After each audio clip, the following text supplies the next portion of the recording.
The Scott Jennings Show is proudly sponsored by Lear Capital. Since 1997, Lear has helped Americans protect their retirement accounts and savings with physical gold and silver.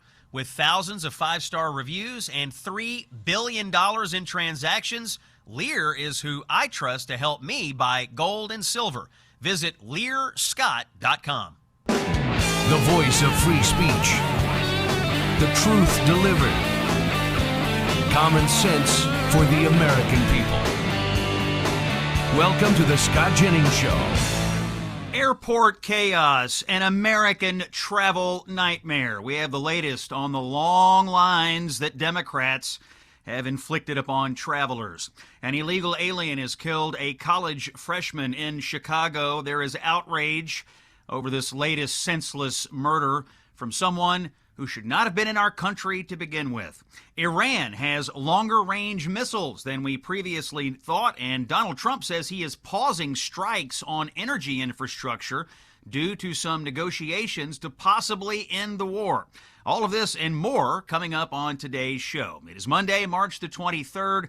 You are listening to Common Sense for the American People. I'm Scott Jennings reporting for Salem, and we broadcast live today from Louisville, Kentucky. National security expert Rebecca Heinrichs will be along at 20 minutes past the hour to talk Iran. Chad Stahl with the TSA comes by at 50 minutes with the latest on the airports. And later, Congressman Jason Smith and Mike Lawler will talk about what's happening in Washington, D.C. But first, we begin with the news. Airport chaos continues today across America. Hit and miss for some travelers out there. Some places 3 to 5 hour lines. Others it isn't quite as bad. President Trump announced over the weekend that ICE agents would show up in airports to assist with line management. The plan is now in place and it is working. Here's how CBS News called it in Atlanta today. Atlanta, a particular troubled spot. Here's cut number 2.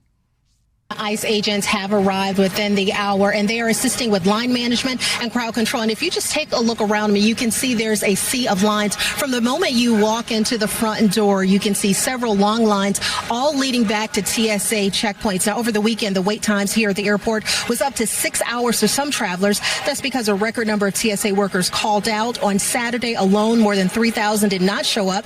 Atlanta Mayor Andre Dickens says the federal agents are here not to conduct immigration efforts. They will support TSA and report to them directly. We're told ICE agents will work with the exit and check IDs while TSA workers focus on x-rays and other screenings. And over at BWI Airport in Baltimore, here's another CBS report on passengers who were standing in line longer than they would ever spend on a plane. Here's cut number 3. Some passengers waited more than 90 minutes just to get to the TSA checkpoint on Sunday, missing their flights altogether. This comes just one day before ICE agents could deploy to airports nationwide. This is absolutely ridiculous. I thought I was coming for a quick day trip. Apparently not. Outrageous. My back is hurting. Some passengers spent more time standing in line for TSA than they did flying on Sunday at BWI Thurgood Marshall Airport. Lines for TSA stretched from the C checkpoint down the food court hallway and around to the airline check-in counters. Of course, the TSA situation will only get worse as long as Democrats continue to vote to keep the agency, which is part of DHS, shut down. More and more TSA agents are about to miss their third paycheck. They'll have to call in sick or quit altogether as they take other jobs to make ends meet. And if that isn't enough, the tragic crash this morning on the tarmac at LaGuardia in New York is adding to an already stressful day for some of the nation's busiest airports. A pilot and co-pilot of an Air Canada jet are dead. Several more people are injured at one of the nation's busiest airports. It remains closed this afternoon as of 1 o'clock Eastern and may remain that way for a few more hours.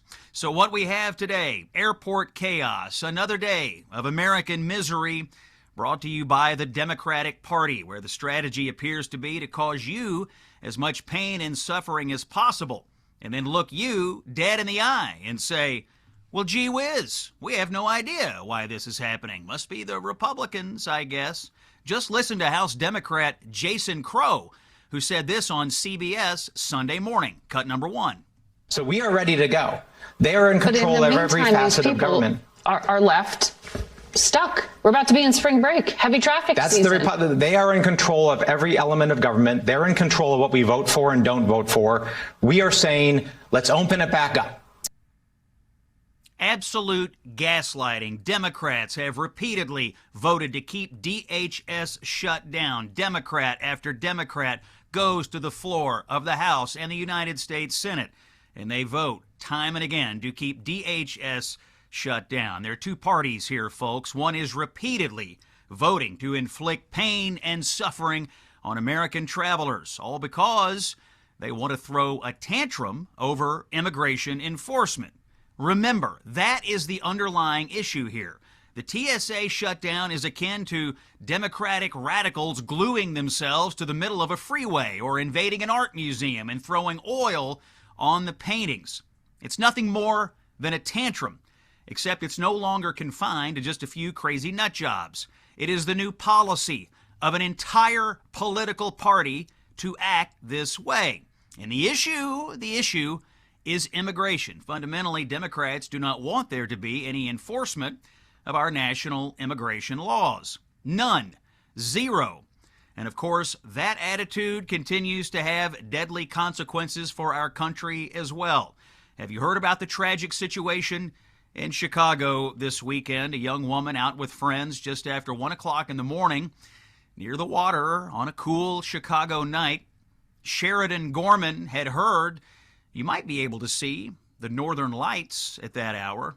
So she and her friends walked down to the pier near Loyola University, where she was a freshman, to look up for something beautiful. Miss Gorman was a young woman who her family says made people seen, safe, and loved. It was a life that was just beginning. And then out of the darkness, a man approached. Police say he opened fire into the group. Miss Gorman turned to run, but she did not make it. Shot in the head, pronounced dead right there on the scene, just steps from her campus. Authorities now say she was likely not even the target, but she was there living her life, a life that was taken by a Venezuelan national, an illegal immigrant who should not have been in our country at all. Jose Medina is his name, caught at the border in 2023 and released into our country by the Biden administration. He winds up in Chicago and was later arrested for shoplifting. He did not show up in court, of course. He remained free to roam our streets thanks to Democratic politicians who want to invite and keep as many violent illegal aliens into our country as possible. One deliberate policy decision after another designed to keep a criminal alien here and put Miss Gorman and all of you in grave danger. One encounter, one decision after another, until finally a young woman looking up at the sky never looked up again. And what is left? A shattered family, an empty chair in a classroom, and a voice that no one will ever hear on this earth again. Tragic. We don't have to live this way, folks. We do not have to live this way. In other news, Senator Markwayne Mullin's nomination to lead the Department of Homeland Security advanced this weekend on the Senate floor by a vote of 54 to 37. He got 2 Democratic votes, actually. Final confirmation expected today or tomorrow. The Trump administration is preparing to deport Kilmer Abrego Garcia. Finally, the government's asking a federal judge to lift an injunction blocking the deportation of Garcia to Liberia. Officials argue the court overstepped its authority. They say preventing his removal is a clear error of law. The Justice Department says it's ready to deport Abrego Garcia as soon as this legal barrier is removed. They're pushing for a decision by mid-April. You remember Kilmer Abrego Garcia in our country illegally for years and years, part of a MS-13 gang, indicted in a human trafficking case, abusive to his spouse. This was the person the news media called the Maryland Man instead of what he is, which is an illegal alien who has long overstayed his welcome in the United States. Let's talk about aches and pains. Since discovering Relief Factor last summer, I've been talking about it nonstop on the radio because we in the Jennings household are quite happy with Relief Factor. That includes me, also my father. Here is something new that you need to know from Relief Factor. They are always improving, and now they have added a premium black pepper extract to the formula. It helps your body absorb the high-quality ingredients more efficiently. If you're already taking Relief Factor, good for you. It's going to work even better. And if you're looking for a reason to finally make the decision, let me humbly offer, this could be it. If you have aches and pains and you want the best possible formula, you're going to get it right now from Relief Factor. Start with the 3-week quick start plan. It's just $19.95. You go to relieffactor.com or you call 1-800-4RELIEF. Relieffactor.com or 1-800-4RELIEF. When we come back, the latest on the war in Iran. Lots of news. Our national security expert, Rebecca Heinrichs, is here. All the latest on the long-range missiles and what President Trump has said. More after this. Hey, it's Scott, and I'm so excited to welcome Crowd Health as a new partner to the Scott Jennings Show.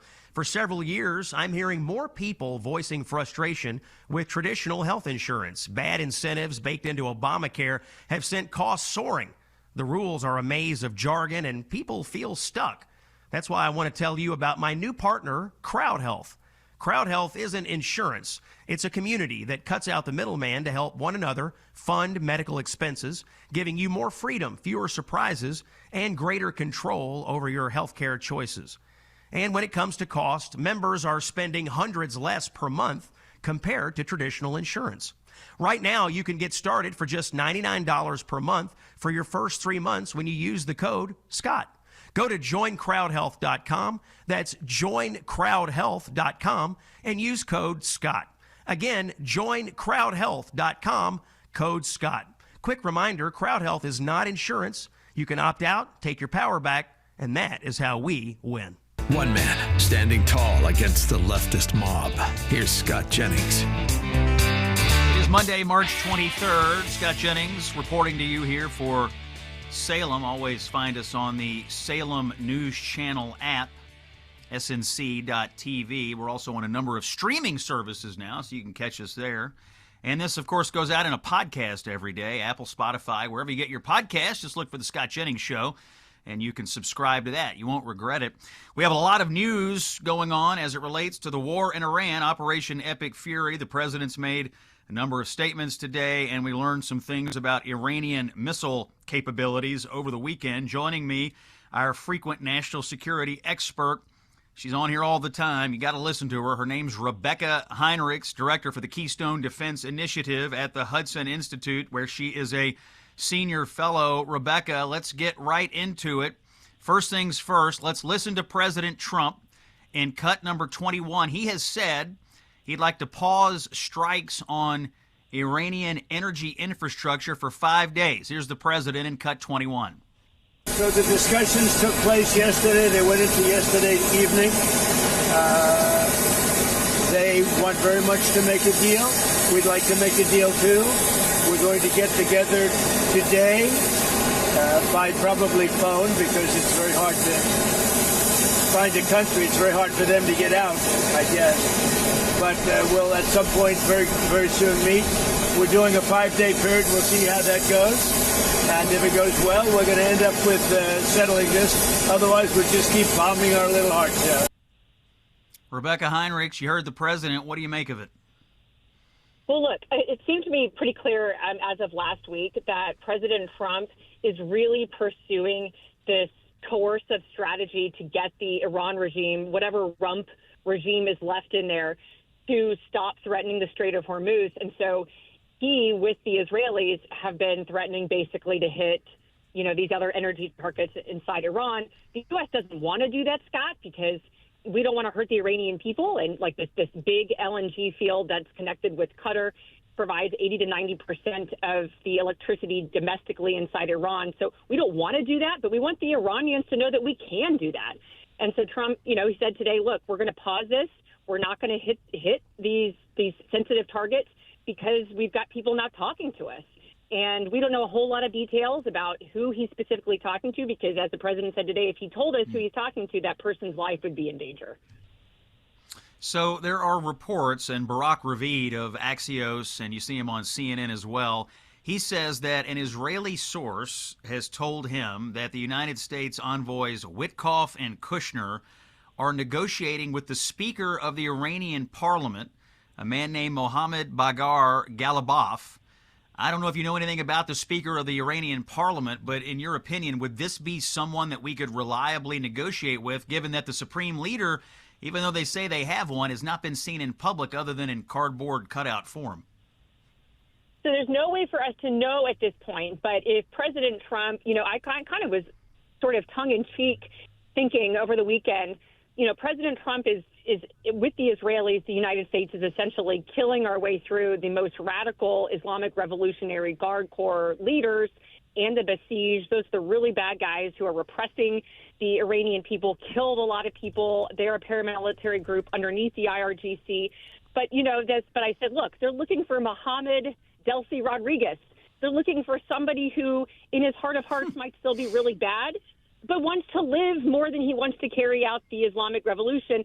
So anybody really will do as long as he's cooperative. So this one guy that you just mentioned, Scott, he has a history of being corrupt, duplicitous, trying to get close to the Supreme Leader.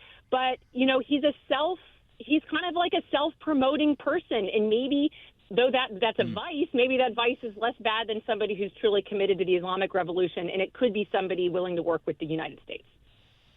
So based on the president's statements today and what he's clearly looking for a way to wind this down and to do it on the terms that we have always said, ending their terrorism ambitions, ending their nuclear ambitions, et cetera, et cetera. We have seen some positive maneuvering here.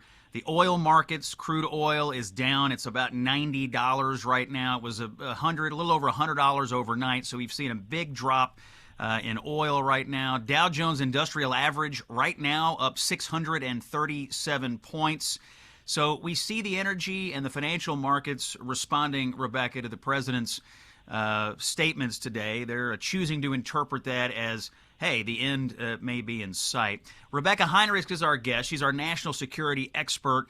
She is from the Hudson Institute. Rebecca, we're going to take a break, but when we come back, what I want to talk to you about are these longer-range Iranian missiles that we learned about over the weekend. Turns out they can hit most of Europe with missiles that previously I'm not sure we knew all that much about. All that and more coming up next on The Scott Jennings Show. Gold and silver recently soared to record highs and then pulled back. So are precious metals still a good buy? Many Wall Street experts predict higher prices ahead. Why? Well, because we still have trillions in national debt, a declining dollar, and inflation that keeps shrinking our savings. Even with corrections along the way, gold remains a historical hedge for wealth protection. That's why Morgan Stanley's chief investment officer ditched the 60-40 stocks and bonds portfolio and is recommending up to 20% in precious metals.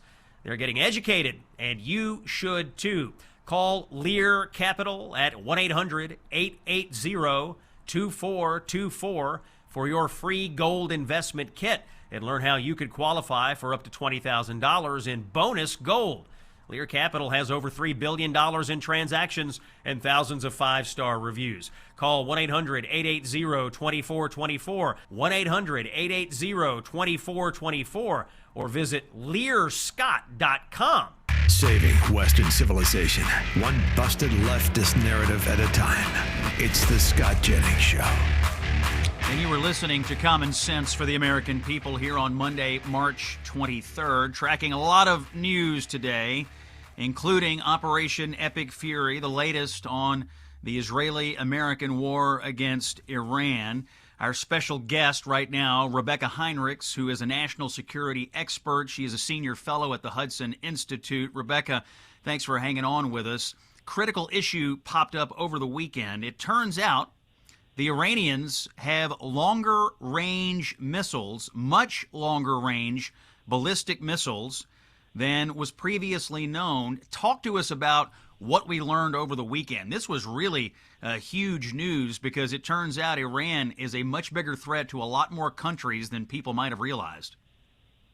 Right. So, Scott, one thing to keep in mind is that Iran was already just notoriously the country that had the most diverse, largest missile force in the region. And it had been really working on this for years and years. Very controversial at the time that Obama negotiated the Iran deal because he did not include its missile program. So they've been allowed. The Iranians have essentially been allowed to continue to develop it. But the United States official sort of public intelligence believes that Iran could range certain parts of Europe, but potentially not all the way to the UK. What we saw over the weekend was that the Iranians were able to. They launched 2 missiles towards that island, Diego Garcia, where the United States has a base there, a really important base where we've been conducting operations off that base. Now, neither of those missiles hit Diego Garcia. One evidently didn't reach there. It splashed somewhere in the ocean. And the other one was evidently intercepted by one of our missile defense interceptors off of a ship. But it does sort of lay bare this sort of notion that the Iranians had a more limited capability.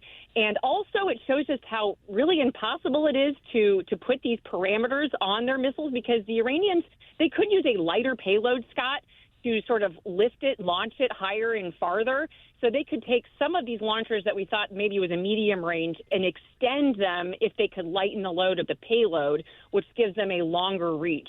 Either way, it does kind of communicate to the Europeans, say, look, this is your fight too. None of you are going to be able to escape the reach of Iranian missiles. Well, let's talk about the reach, because they're talking about 4,000 kilometers on these missiles. That is long enough to reach several European capitals, a lot of Africa. I mean, we're talking about a significant number of targets and a lot of population that is now in range of some of these missiles. And oh, by the way, this is from a regime that still says they possess enough nuclear material to make at least 11 warheads. I mean, this ought to straighten the Europeans up. They've been a little reticent here, I think, to get involved. But if that didn't straighten them up over the weekend, what in the world would, Rebecca? I think that's right. And then also important to keep in mind, to your point about the nuclear program, I mean, this is why I was so adamant that any kind of deal, I mean, I never thought a deal was going to be possible with the Iranians, but any deal about their nuclear program had to include their missiles, because the missiles are the delivery systems for their nuclear weapons. And so it didn't make any sense to essentially relieve sanctions at all in certain kinds or ranges of missiles for them to be able to continue to develop them, because you could then just build a nuclear, you could have a nuclear breakout and then marry them with the ballistic missile. But I noticed that the UK Defense Secretary Healy did confirm that those launches they were shot from Iran towards Diego Garcia. He described them as reckless, but not forcing the UK to have a response yet. The UK is coming along, though, Scott. I think they're getting better. They're obviously letting the United States use Diego Garcia now. They didn't in the initial part of the conflict. And they're relieving our restrictions on how we can use it. But we got to have, I think President Trump is right to pressure the Europeans to say, you may not have wanted us to do this to begin with, but the fight is now. We're destroying an enemy that is a shared enemy, not just of us and the Israelis, but of all of Europe. And it would be really great to have more of a coalition effort, especially when it comes to getting the Strait of Hormuz open. Finding out about these longer-range missiles really obliterated, I think, Rebecca, the credibility of a lot of Democrats and media people who have staked their arguments and reputations on this idea that Iran was not an imminent threat. Oh, they just have short-range missiles. They weren't bothering anyone. Now we see they can strike a good chunk of Europe and a lot of other places. Do you think we're going to see any mea culpas, any, oh, wow, gosh, I might have been wrong about that? And, one thing about punditry and one thing about commentary during this war, it's been true from the beginning. The president has access to more information than any of us, any Democrat in Congress, anyone that's out there talking about it. But in my opinion, there was a lot of very irresponsible talk from the Democrats who, of course, just want to oppose Donald Trump at every turn. It turns out he was right about this. They were an imminent threat, and not just to a handful of places in the Middle East, but to a lot of other populations and a lot of other countries that, frankly, didn't line up with us in the beginning. That's right. And also, the Iran regime, just by having these capabilities, these missiles that can range that far, obviously the president, I would presume, already knew some of the capabilities they had that was not public. That gives the Iranians a coercive ability. Even if they don't launch them, the fact that they have that capability means they would have enormous leverage and power over these other countries, which should be intolerable. So the threat, there was a constant and ongoing threat from Iran. The other thing to keep in mind, which is very frustrating for me when I continue to hear the Democrats say that the Iranians don't have these longer range capabilities or they do not pose a direct threat to the United States. Remember, a space launch vehicle. So what the Iranians use to launch satellites, which they have been, and by the way, it's the IRGC, the most militant pro-Islamic Republic of Iran, a Revolutionary Guard Corps. Those were the men who were launching the satellites, that space launch program. That technology can be directly converted into an intercontinental ballistic missile. Now we're talking about the Iranians potentially having the capability to span all the way to the east coast of the United States. So this is a missile program that you want to end it, you want to dismantle it. You do not want to have a country like Iran having this expansive capability. And as Secretary Rubio has made clear in the beginning of Epic Fury, we were watching the Iranians build out this ballistic missile program. And if it became too robust, it would make it harder for the United States to then be able to destroy any kind of resumption of their nuclear aspect of the program. And so we needed to get rid of it. And these other allies need to understand we are helping them as well, and they should join the fight. Rebecca Heinrich's our guest, our national security expert from the Hudson Institute. The president has said a few things this morning, Rebecca, about what his demands for Iran would be to end this. And it does, by the way, sound like at least some talks are going on between his envoys and some people who are in the Iranian government. But here are the 6 things the president said. No nuclear bomb, no nuclear weapon, quote, not even close to it. Number 2, low key on the missiles, he said. Number 3, peace in the Middle East. Number 4, we want the nuclear dust. Number 5, no enrichment. Number 6, we want the enriched uranium, which the Iranians told his envoy Witkoff that they still possessed. And then he said, if this happens, it's a great start for Iran to build itself back, and it's everything that we want. In your opinion, is there any way the Iranian regime, as it is currently constituted, which I recognize may be a hard question to answer, is there any way they'll ever agree to the president's demands here, Rebecca? Only if you can get to that layer of Iranians who have the ability to deliver on those issues that President Trump is demanding, and they want to survive. I mean, this is clearly President Trump and the Israeli strategy here, which is, as President Trump said today to that press pool, that, we're going through layers of leadership. And remember, the IRGC is the most radical, and then you have the Standing Army, which is not as radically committed to the Islamic Revolution as the IRGC. We're encouraging defections. And so if we can get enough people who have, power and who are willing to cooperate with the United States, you may have a more pragmatic government in place.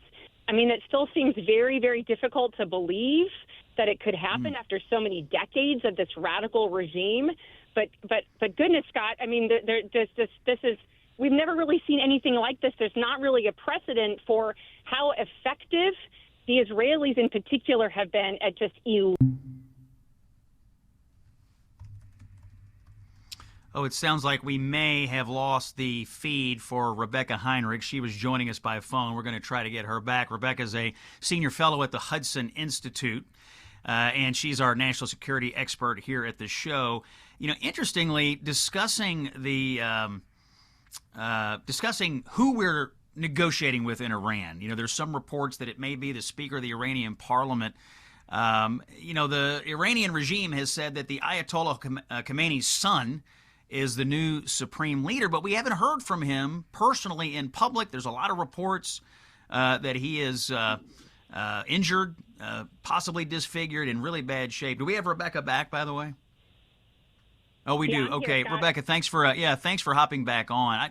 We got a couple of minutes here. My last question for you really is, What's your gut tell you about who is actually running the show there? You're talking about it's hard to believe we'll ever get these fanatics, to meet any demands that we have. Now, we are pounding them pretty hard. But what's your gut tell you on the son? I mean, this is the son of the old supreme leader. There's been a lot of reporting about him, of cultural and personal issues that may not fly inside of Iran, to be honest. He's said to be injured. He's said to be disfigured. They're carrying around a cardboard cutout of this guy. What's your gut telling you about, is this person really in charge or not? No, I don't think that he is, Scott. I think that it was huge that when the Israelis took out the supreme leader, not only was that, taking out their effective, leader of the Islamic Revolution, but he also had claims to being the leader of the entire Muslim world. His defeat, I think, had a huge psychological impact on the regime. And then now the fact that his son has not shown himself, I think he's incapacitated. So I don't know specifically who the individual players are, but it does seem like, again, that the United States is in contact with some people who may be willing to begin to talk about what they may accept for the end of this conflict. And I assume that we will learn more about that the more convinced they are that there's no way they're going to come out of this thing in any way that is on terms good for the IRGC, which is basically, last point, it's a rump IRGC at this point. It's essentially a zombie regime. And so in order for them to have any kind of future, I think you're going to have some kind of cooperation with the United States. That voice you're hearing, Rebecca Heinrich, Senior Fellow at the Hudson Institute, our national security expert here at the Scott Jennings Show. Rebecca, thanks for all this insight today. We'll have you back soon as these developments unfold, especially over the next 5 days. We'll see if the president's wishes for a 5-day slowdown here on the bombings of at least the energy infrastructure continue. Let's get a word in from Patriot Mobile. Now, most wireless companies do not care who you are or what you believe in. They just want your money. The opposite is true of my friends at Patriot Mobile. For more than 12 years, they have stood with Americans who believe freedom is worth defending, and they have been funding the Christian conservative movement when other people have stayed silent. Getting into business with Patriot Mobile means getting into business with people who share your values and invest in your values. My advice, and I know these guys, they run a great company. Go to patriotmobile.com/Scott or call them up at 972-PATRIOT. Use promo code Scott for a free month. You're going to get great service. Keep your number, keep your phone, get a new phone, whatever you want, but get with a company that believes in you and believes in this country. It's called Patriot Mobile. Make the switch today. Adam Stahl with the TSA is up next on the Scott Jennings Show. Stay with us. You've heard the narratives. Now get the truth. It's the Scott Jennings Show. And here on Monday, March 23rd, we are tracking all of the breaking news regarding the chaos at American airports. We are still seeing long wait times in TSA lines at major airports across the country. And over the weekend, President Trump decided to deploy ICE to many airports to try to help out with line management and keep things moving. For the latest information, we have live joining us on the show right now, Adam Stahl. He is the Chief of Staff of the TSA, and he is the Acting Deputy Administrator. Adam, first of all, thanks for coming on the show. Second of all, what day of the shutdown? Are we at day 37 right now? And tell us, how are things going at nearly 2 o'clock Eastern, in your opinion? Yeah, I think day 37 sounds about right. And, we're hoping that we're towards the end, not the beginning, of course. But, things, of course, are challenging right now. You saw, some of the direction coming from the White House, of course, and we're working in close conjunction with them. And again, really appreciate the president, Borders our Holman, Director Lyons, and of course, the incoming secretary as well, for their support to help provide some, staffing support, specifically non-specialized security staffing support from our ICE brothers and sisters within DHS. So it's we're hoping it will alleviate some pain, but again, if we don't see some sort of resolution from Senate Democrats, it's going to continue to get worse. Okay, Adam. So how are you assessing it right now at the major airports? If you were, look, we're in spring break season, so if you're just advising the regular traveler right now who's got a flight, sometime in the next few days, We used to tell people to get to the airport 2 hours in advance. What's the advice right now? Yeah, I'm not going to sugarcoat it. It's a challenging environment right now. I think 3 to 4 hours is probably safe, but I think for folks, if they have questions about times, current wait times, I would encourage individuals to reach out both to the airlines, and they'll receive frequent updates from the carriers if they booked a flight with them, or their local airport website. They have in real-time updates as well. But again, please do be prepared and please be respectful. I know it's a challenging environment, but really, again, underscores the importance of having, again, Senate Democrats come back to the table so we can get the department funded again. I was in a few airports over the last few days. It seemed to me that there was a difference in experience between people who had TSA pre-check or clear versus people who do not have those things. Obviously, you can't scramble and get it, at the blink of an eye now. But has that been generally true at most airports, Adam? If you have TSA pre or some kind of clear membership, is that making it a little better for those folks who have those things? Yeah, absolutely. I think for the most part, we have seen significantly shorter times for kind of the frequent traveler, particularly TSA pre-check individuals that are, again, that line tends to move quicker. And that's been the case both before the shutdown and during the shutdown, but particularly with these long times, 120 minutes, 180 minutes, like the long ones, you will, generally speaking, that time will be, minimized, based on being TSA pre-check versus being standard. And Adam, talk to us about the ICE agents. They are not there doing the security screenings. They seem to be doing more line management. I know it's only been going on for a few hours. Is it your judgment that this is working so far? I know the president came up with this idea himself over the weekend, but is having them there been a net positive so far throughout this first day of that? Yeah, I do think so. I think, again, having really appreciate the president's support, really appreciate Director Lyons from ICE support and the workforce from ICE specifically. I think they can definitely help us in alleviating some of the kind of the drain on the workforce. I know our folks are overworked. They're, of course, tired. The overwhelming majority are continuing to come in, but having their support for, again, non-specialized security support, whether it's manning the exit lanes, general crowd control and line management, the vest officer support as well, can allow our officers to help with, to focus more on the kind of the more specialized technical training, whether it's manning operation, X-ray machine, or baggage, image interpretation, those kinds of things that require, again, a little more specialized capability and knowledge. It's been helpful. But I think, again, we have 440 airports across the country. So the longer this goes on, it's going to continue to worsen. And so, again, really, really urge individuals to, particularly on the Democrat side, for senators, to please do come back to the table. Because, again, this is going to continue to get worse. We, of course, really do appreciate the support from ICE. But again, really reinforcing to our folks in the Hill to get some sort of resolution in short order. Yeah, very ridiculous what the Democrats are doing to inflict pain on the American people. And Adam, I know you're not being paid either, so we appreciate you taking the time to come on the show. We're going to take a break. We'll keep tracking all of this breaking news in the next hour. It's Scott Jennings. You're listening to Common Sense for the American People. More after this. Don't miss a thing. Stay right here. If the leftists haven't had enough yet, there's more. This is the Scott Jennings Show. Okay, hour number 2. It is Monday, March 23rd. Common Sense for the American People. Scott Jennings broadcasting here on Salem and broadcasting live today from Louisville, Kentucky. Quick check of the headlines.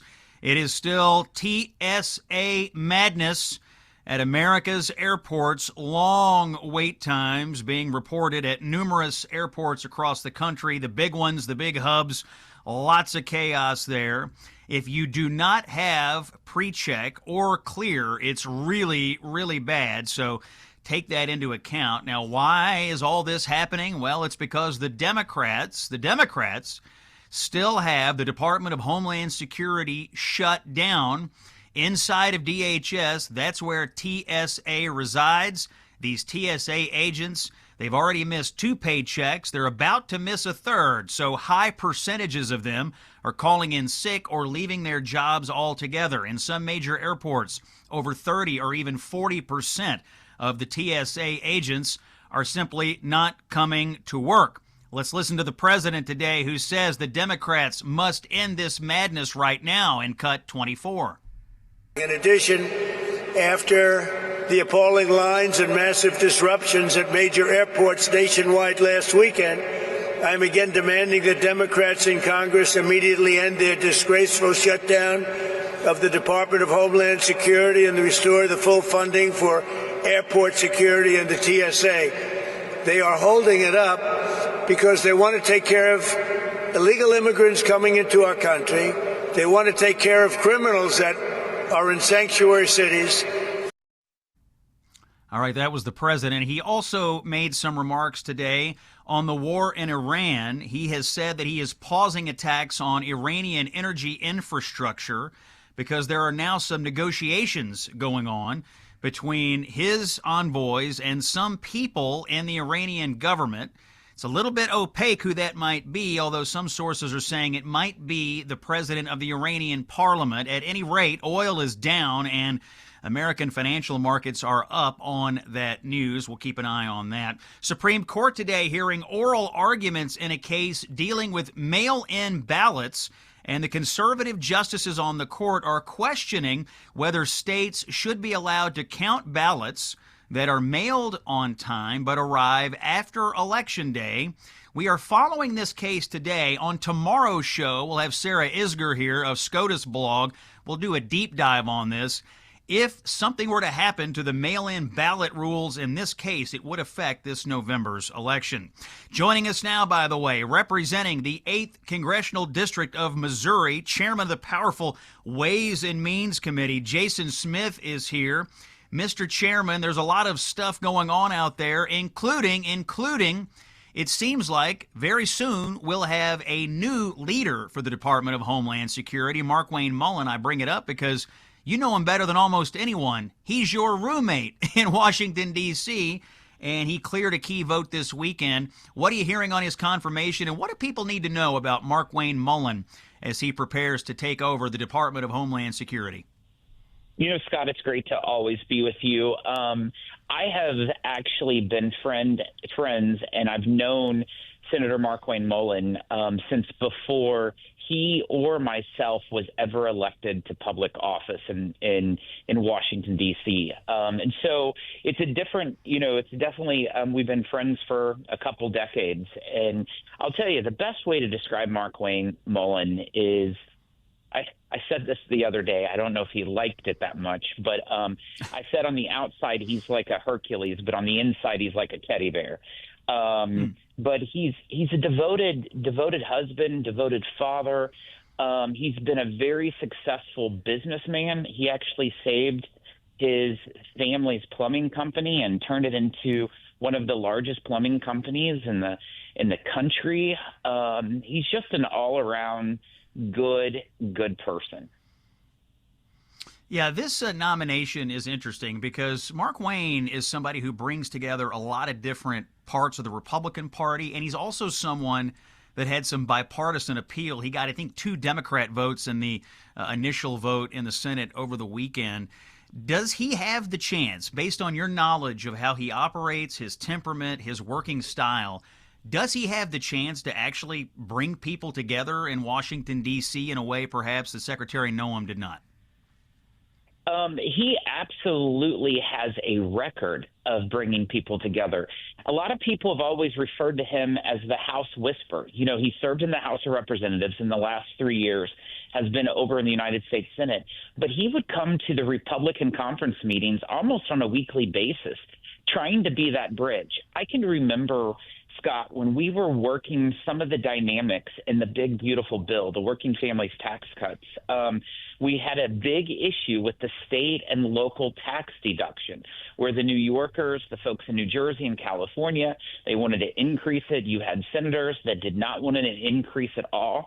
Well, Markwayne took it upon himself to help negotiate that with the House and the Senate, and we ultimately got it done, and we were able to thread that needle. That's what he's going to do as the Secretary of the Department of Homeland Security.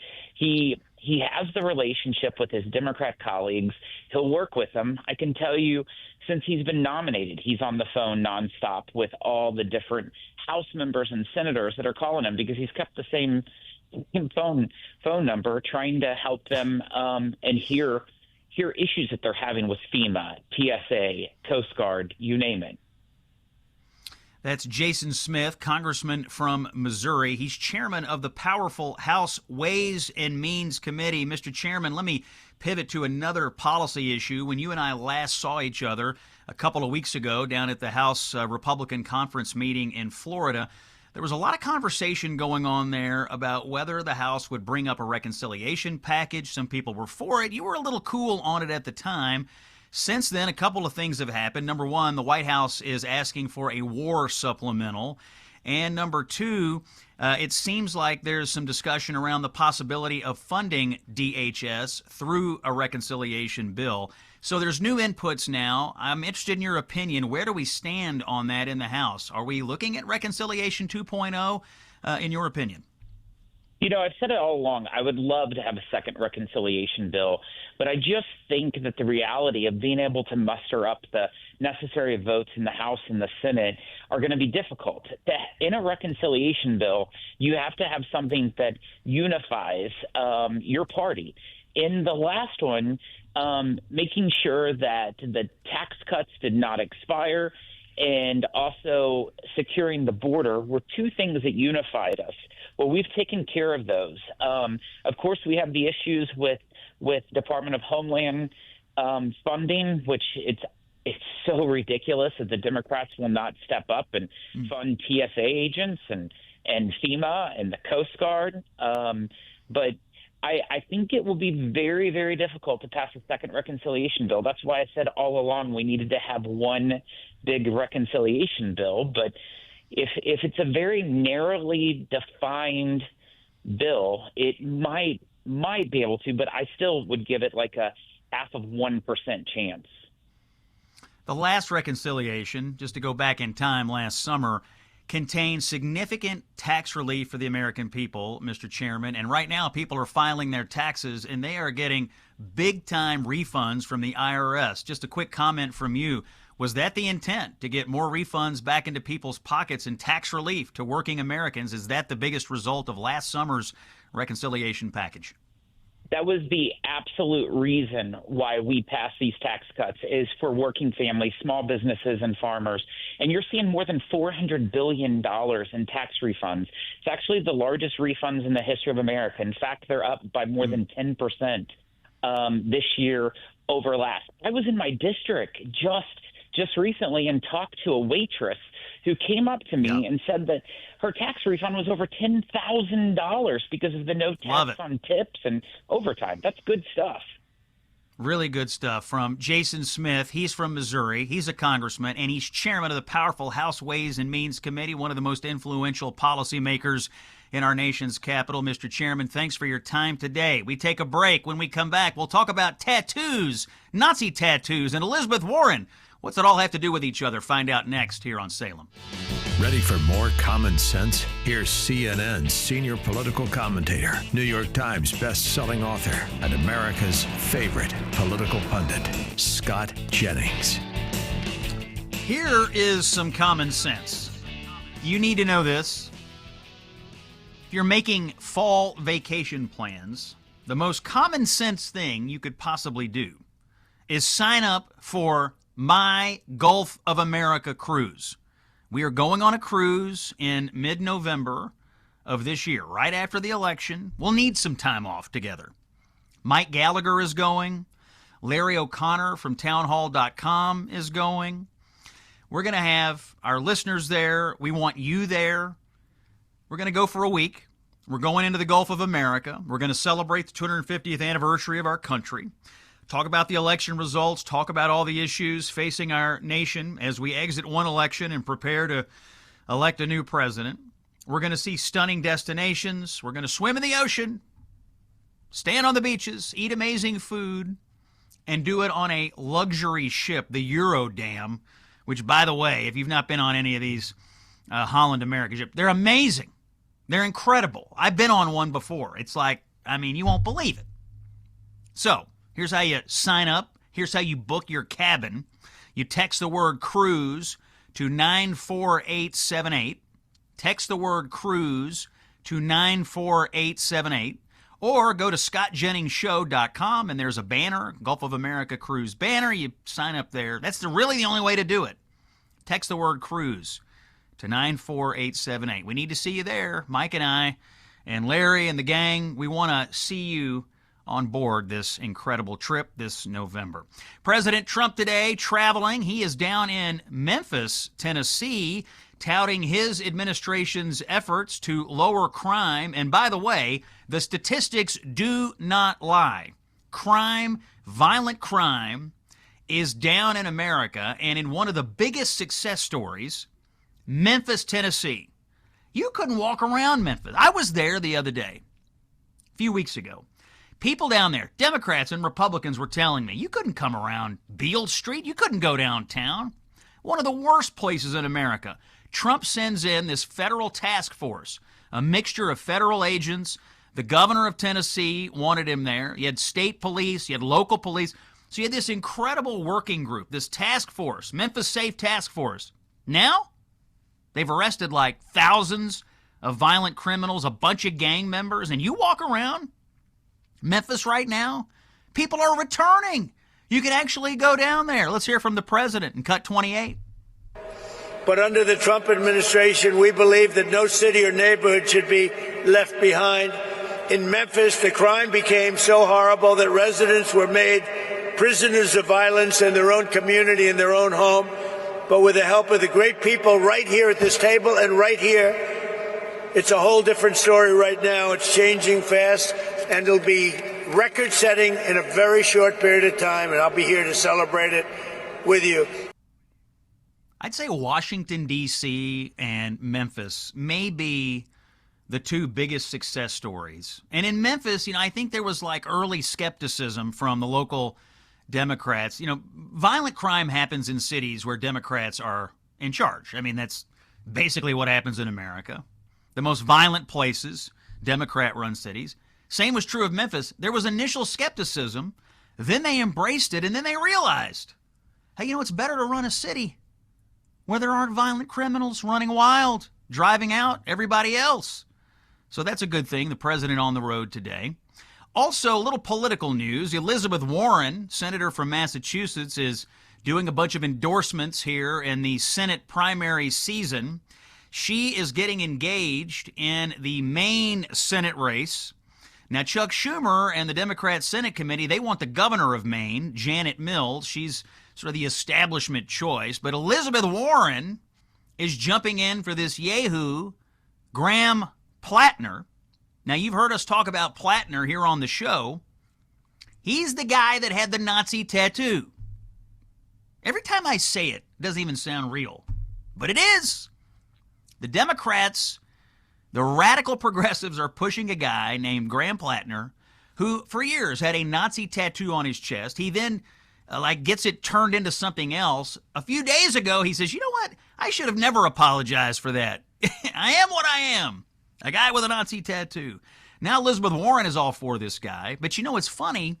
I seem to recall when Pete Hegseth was going through his confirmation for Secretary of Defense. Do you guys remember Tattoo Gate? Hegseth had a tattoo. It was a Christian symbol. A Christian symbol. Elizabeth Warren said, whoa, this tattoo looks like a threat to me. So with Hegseth, a Christian tattoo, bad. Plattner, Nazi tattoo, fine. I ought to give you an idea of where the Democrats and the radical progressives are right now. We're going to take a break. When we come back, Mike Lawler, congressman from New York, is here. It's Scott on Salem. Stay with us.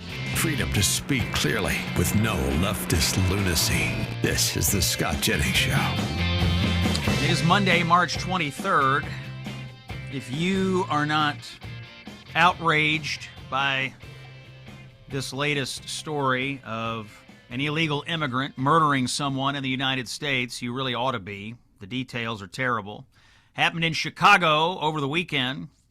An 18-year-old college freshman at Loyola, Chicago, named Sheridan Gorman, Miss Gorman, went out in the evening with her friends. They thought they could see the northern lights. That's why they went outside, so they took a little walk.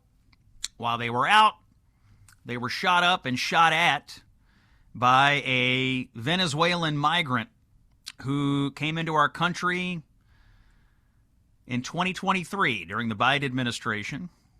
He was caught and released by the Biden administration. He makes his way to Chicago, where he actually gets arrested on a shoplifting charge. They let him go. He, of course, never shows up for court.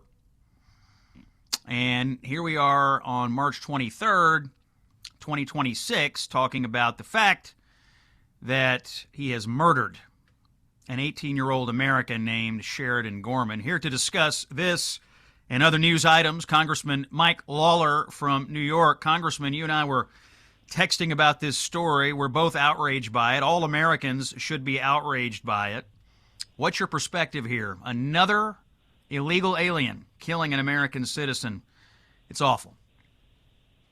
Well, it's a horrible tragedy, Scott. This young girl, bright, funny, loved by her family, by her friends. She's from my district, grew up in Yorktown. Just a great tragedy. My heart breaks for her family, her parents, Tom and Jess, her sister, Maddie.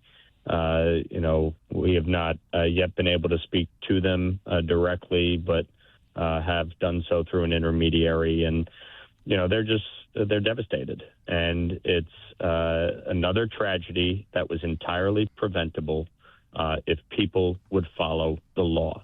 Illegal immigrants should not be coming into our country. Under Biden, they were, released after being caught into our country. That's why 10.5 million migrants flooded our streets. As with Lake and Riley, we saw somebody arrested for committing a crime only to be released back out onto the street to perpetrate a devastating murder. This should not be happening in America. Everybody should be outraged by it. These individuals who are coming into our country illegally, number one, they should not be released into the country, which is what President Trump has done. He has stopped the illegal entry into our country. He said he would do it. He has followed through on it. The second step here is these sanctuary jurisdictions need to stop. They need to be eliminated. These folks have to cooperate with ICE. If somebody is committing a crime in the streets, even if it is quote unquote shoplifting, the fact is they are going on and committing more offenses when they're released back onto the street. And in this case, a violent offense. From everything we've been able to gather so far, this guy was laying in wait, targeted them, execution-style murder. It is absolutely disgraceful. Let's talk about the policy choices, Congressman, that led to this horrific tragedy. So Joe Biden's administration, of course, flew open the borders, and thousands upon thousands of people were coming through every day, hundreds of thousands every month, millions over a 4-year period. This Medina was one of them.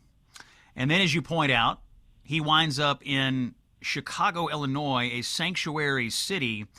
And the shoplifting charge there, I guess the Biden administration policy was that a shoplifting charge would not be an enforcement priority for ICE. And on top of that, Chicago being a sanctuary city, they wouldn't have notified ICE anyway. So all these are policy choices made by Democrats, a Democrat president, Democrat mayors, and local people in Chicago. So that's one set of policy choices. The other set here is, you brought up Lake and Riley and the Lake and Riley Act that was passed by Republicans. That didn't pass until 2025. Had this been in place, this tragedy probably would have been prevented. This story is so terrible. Correct. But it does shine a bright light on the differences between the choices that Democrats make and the choices that Republicans make when it comes to immigration and how to deal with violent people who come to our country. No question. I had somebody arguing with me about the Lake and Riley Act just last week, and, how dare I vote for that? This is why I voted for that. This is precisely why I voted for that. Somebody who is coming into this country illegally, released into the United States by Joe Biden, committing a crime in a sanctuary jurisdiction, released back out onto the street only to murder an innocent young American who had her whole life in front of her.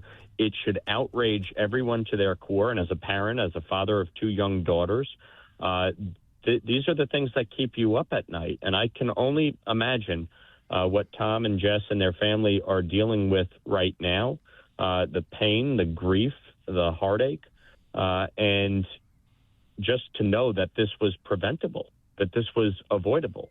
This is why I'm against sanctuary jurisdictions. This is why I'm against disastrous policies like cashless bail that release criminals back out onto the streets only to commit more offenses.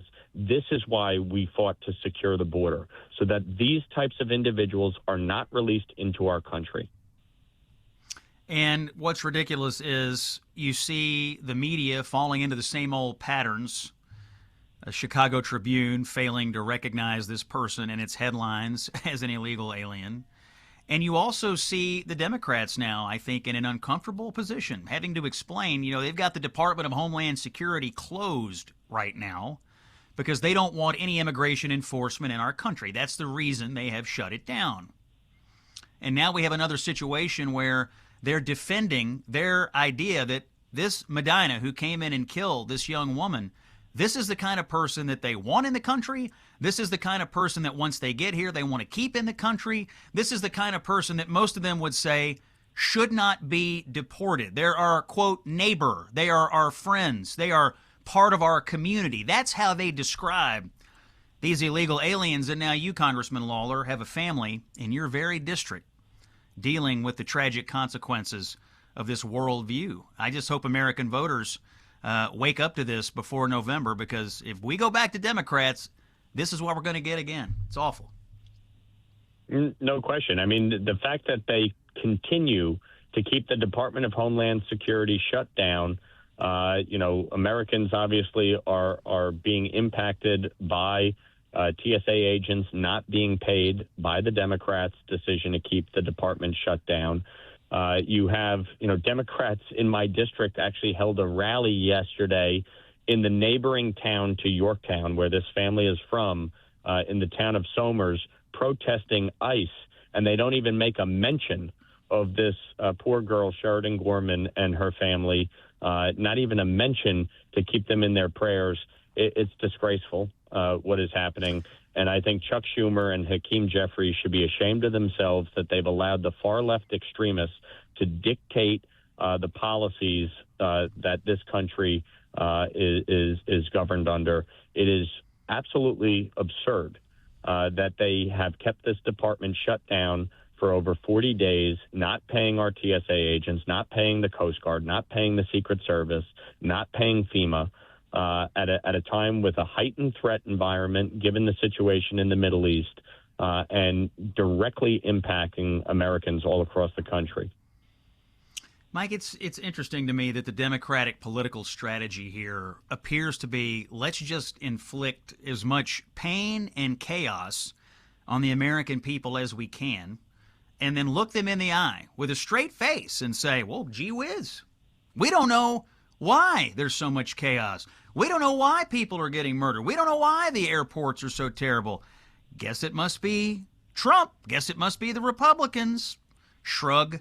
That is the political strategy. It seems to me they don't care how long your line is. They don't care how many people get murdered by illegal aliens. They only care if they are able to turn this chaos into political advantage. It is the most cynical, despicable strategy you could possibly imagine. I don't know how you debate with people. This is not good faith governing at all. It's certainly not good faith, but it's even worse than that, Scott. They're only doing this because they're petrified of losing their primaries. They're petrified of being taken out by the left in primaries this year and in 2028. And so they have capitulated to these extremists. The fact is, what happened in Minneapolis was tragic, but it was entirely avoidable had Democrat sanctuary city policies not been enacted and the local police department not been allowed to cooperate with ICE for the purpose of crowd control and traffic control. And here, their policies are directly responsible, like they were for Laken Riley's death. Their policies are directly responsible for the death of this young girl, Sheridan Gorman, because they allowed these people into the country illegally. They were arrested for committing crimes. They released them under these cashless bail disasters. They would not cooperate with ICE. They would not honor detainer requests. These are the reasons why we continue to see violence. And to your point, the Democrats like Chuck Schumer and Hakeem Jeffries are all too happy to see the chaos because they think they can just blame it on Donald Trump. That is their whole policy. That's their whole campaign is we hate Trump, orange man bad. They offer nothing to the American people except this type of insanity that we're seeing in our streets. A young girl killed because of these disastrous policies. That's why we supported the Lake and Riley Act. Congressman Michael Lawler is our guest here. We got about 30 seconds, Mike. I know you're up there in New York, and we had this tragedy at LaGuardia Airport overnight, a fire truck colliding on the ground with a plane, an Air Canada plane, 2 pilots dead. Just wondering, at this hour, is LaGuardia open? I'm not certain it's back open yet or not. And 2, any comment, anything you know about this terrible situation at LGA? Well, it's a terrible tragedy. I watched the video just a little while ago and obviously heard the audio of the air traffic controllers trying to stop the situation from happening. And it just obviously needs to be fully investigated so we learn more details. LaGuardia was supposed to open around 2 o'clock. I'm not sure if that did in fact happen yet. But, this is just a tragic situation. 2 pilots lost. Our hearts break for their families. And obviously a lot of people were injured on the flight. Yeah, another terrible situation at an airport on a day when we can ill afford more chaos at the airports. Mike Lawler, Congressman from New York, thanks for joining us, and please send our hearts and our prayers to the family of Sheridan. That is a terrible tragedy, and I know you'll be talking to them soon. By the way, Operation Epic Fury is raging on, and that has consequences for people who live in the Holy Land. In Israel, they're having to go to bomb shelters under constant rocket and missile attack from Iran. And the people who stand up for those most vulnerable, the sick, the elderly, families and children, it is the International Fellowship of Christians and Jews, the IFCJ, the fellowship we call it. And we want to join with them in praying for the protection of Israel, her people, and the brave American and Israeli troops who are putting their lives on the line and fighting for freedom. Join us by standing with Israel in prayer today. Go to supportifcj.org, supportifcj.org. When we come back, interesting story about people from China taking advantage of birthright citizenship in the U.S. You don't want to miss it here on The Scott Jennings Show. When he's not in the Oval Office or owning the libs on CNN, he's here with us. It's The Scott Jennings Show.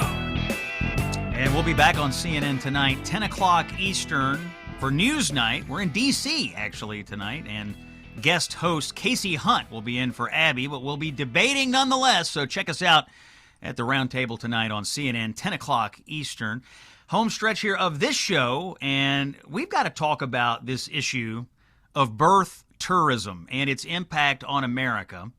If I told you that the Northern Mariana Islands, a U.S. territory, had numerous birth clinics where people could fly in, have a kid, and have that kid automatically become a U.S. citizen, how many people do you think would do that? Well, according to our next guest, New York Times best-selling author and New York Post senior reporter Chadwick Moore, it's a lot, maybe 1.5 million Chinese people alone being born through this method. Chadwick, thanks for joining us on the Scott Jennings Show. I saw this in the New York Post last week. I couldn't believe it. Tell us about this story. Yeah, thanks, Scott. So the North Mariana Islands, it's got at one point, so this is all thanks to an Obama-era rule in which Obama said that Chinese citizens no longer needed a visa to travel to these islands. They could stay up to 45 days. No questions asked. So that opened the floodgates to birth tourism, where Chinese women, mostly wealthy, fly to the islands. They stay a month, maybe longer, have a baby, and the baby is instantly American. There are over 1,000 companies based in China that just do birth tourism. They're very proud about it. Have your American baby with us. We'll help you we'll arrange it all for you. And it's estimated that there's about 700,000 to 1.5 million so-called American babies being raised in China right now, a lot of them getting ready this decade to reach voting age. Now, of course, at 18, if they get a residency in the U.S., they can vote in the U.S. And at 21, they can begin bringing in friends and family members, close family members, through sponsoring them with green cards, what we call chain migration. So this is a huge issue that is coming up to the Supreme Court, actually, April 1st, oral arguments about birthright citizenship, and that's how these people are able to do this through an interpretation of the 14th Amendment that says any person, no matter what, who's born on U.S. soil and Northern Mariana Islands are U.S. territory, get automatic instant American citizenship. So you're saying that during the Obama administration, they made it easier for Chinese nationals to come to U.S. territory. They immediately started taking advantage of this. Now we have millions of Chinese families with American babies who are now coming of age. A, do we have any idea? I saw 1.5 million was the number. Is it possible that it's more than that? A, B, has the Trump administration moved to change these visa rules? In other words, have we cut this off, or is it still going on? Right. So during Trump's first term, he actually reduced the visa waiver to 14 days. That slowed down. This is for the Northern Mariana Islands specifically. That slowed it down. At one point, there were more Chinese babies born on the island than natives. But it still is at 14 days. Members of Congress have brought this issue up earlier this month about ending the visa waiver entirely. Now, the case that's going before the Supreme Court on April 1st is because of a Trump executive order, which wanted to end birthright citizenship for illegals and for tourists. There was a usual story, one federal judge or whatever who said you can't do this to the president, and now it's gone all the way, it's going to the Supreme Court. The Supreme Court initially did not want to tackle this issue of how to interpret the 14th Amendment, but they're going to be forced to. So it's going to be a super interesting case to watch to see if the 14th Amendment, of course, was passed in the 1860s. It was only intended to give newly freed slaves, people of African descendant, U.S. citizenship, and their children. But it has since been interpreted to mean basically anyone who's in the United States, including tourists from China who fly in for a weekend to Pacific Island territory, give birth, and go home. It's been interpreted to say that those children are American citizens. Yeah, we most often discuss this or debate this issue as it relates to illegal immigrants coming up over the southern border. They have children here and so on. But it strikes me that just as big or maybe a bigger issue are all these Chinese nationals who are taking advantage of us on this birthright citizenship. And indeed, we'll be watching the Supreme Court. The reporter here is Chadwick Moore. The headline in the New York Post, U.S. territory turned tropical maternity ward has produced thousands of American babies for parents living in China. I encourage you to check it out. Chadwick, thanks for coming on the show, and thank all of you for listening today. Huge breaking news day. We'll be in your nation's capital with more tomorrow. It's common sense for the American people. I'm Scott. I'm out. See you then.